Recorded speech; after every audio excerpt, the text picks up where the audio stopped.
Assalamualaikum warahmatullahi wabarakatuh. Perkenalkan, saya Muhammad Yahya Sururi, NPM 22407011140 Rombel 3. Di sini saya akan memaparkan materi berupa pencernaan dan penyerapan karbohidrat, protein, lemak, vitamin D, dan vitamin B12.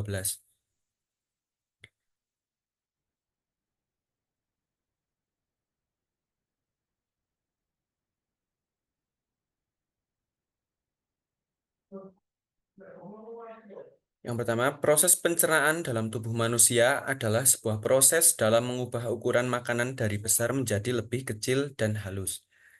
Pencernaan berlangsung dan setiap saat dalam tubuh manusia.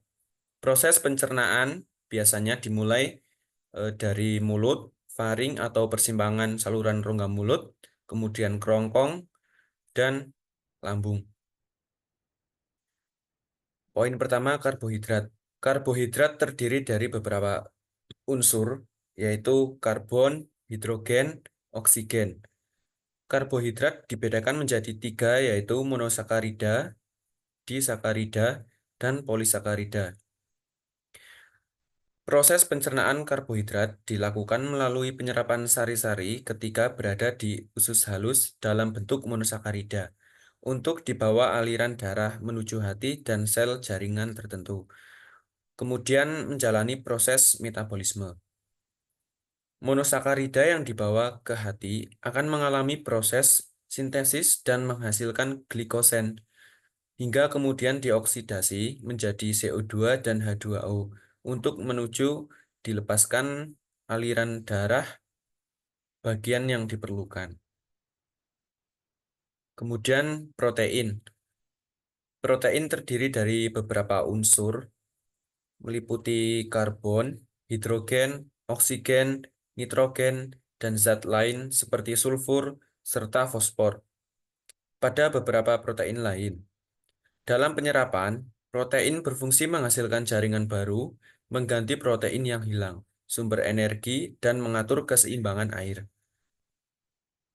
Proses penyerapan ini berusaha mengubah protein menjadi asam amino yang dihasilkan melalui beberapa reaksi hidrolisis dan enzim yang berkaitan. Melalui prosesnya, asam amino akan diabsorpsi melalui dinding usus halus sampai pembuluh darah, di mana sebagian besar akan digunakan untuk jaringan sementara sisanya mengalami proses pelepasan gugus di dalam hati.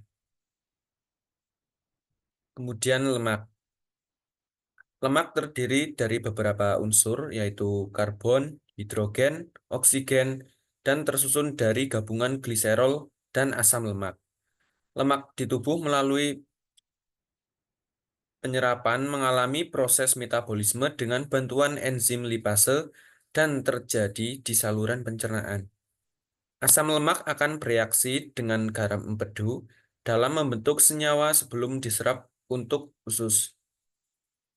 Hingga kemudian asam lemak bereaksi dengan gliserol untuk membentuk lemak dan dibawa oleh pembuluh getah bening. Pembuluh getah bening dada kiri dan pembuluh balik bawah selangka kiri. Lemak yang telah diproses kemudian masuk ke proses dalam hati dengan wujud lecitin untuk dihidrolisa menjadi asam lemak dan gliserol dan diubah menjadi gula otot atau glikogen. Lemak kemudian turun diubah menjadi asetil koenzim. Yang selanjutnya vitamin D dan kalsium. Kalsium menjadi mineral yang paling banyak ditemukan pada tubuh manusia, sebagaimana kadar kalsium menunjukkan proses mineralisasi dan demineralisasi yang seimbang, sesuai dengan peranannya dalam menjaga kesehatan tulang dan gigi. Proses penyerapan ini, pencernaan kalsium sering terjadi pada bagian atau usus halus yang disertai dengan hormon paratiroid sinergis. Di sisi lain, vitamin D memiliki peran penting dalam membantu penyerapan kalsium dan fosfor di dalam tubuh dengan mengubah kolekalsiferol menjadi bentuk aktif. Unsur ini dapat diperoleh dari makanan atau produksi di kulit untuk kemudian diproses di hati dan ginjal menjadi kalsitriol. Selanjutnya, vitamin B12. Kobalamin atau vitamin B12 memiliki manfaat dalam proses pembentukan darah merah dan proses metabolisme protein. Sumber vitamin B12 dapat ditemukan dengan mudah pada daging merah, hati, telur, hingga susu. Proses pencernaan vitamin B12 memiliki fungsi rongga mulut, lambung, pankreas, dan usus kecil melalui protein makanan yang akan dipecah menjadi bentuk bebas. Vitamin B12 kemudian akan berkaitan dengan haptokorin yang melindungi lingkungan asam dalam lambung. Vitamin B12 lalu akan masuk menuju transkobalamin untuk dipindahkan ke plasma. Dalam plasma, vitamin B12 kemudian akan terikat pada dua protein, yaitu transkobalamin dan haptokorin. Terima kasih. Sekian presentasi dari saya. Kurang lebihnya mohon maaf. Wassalamualaikum warahmatullahi wabarakatuh.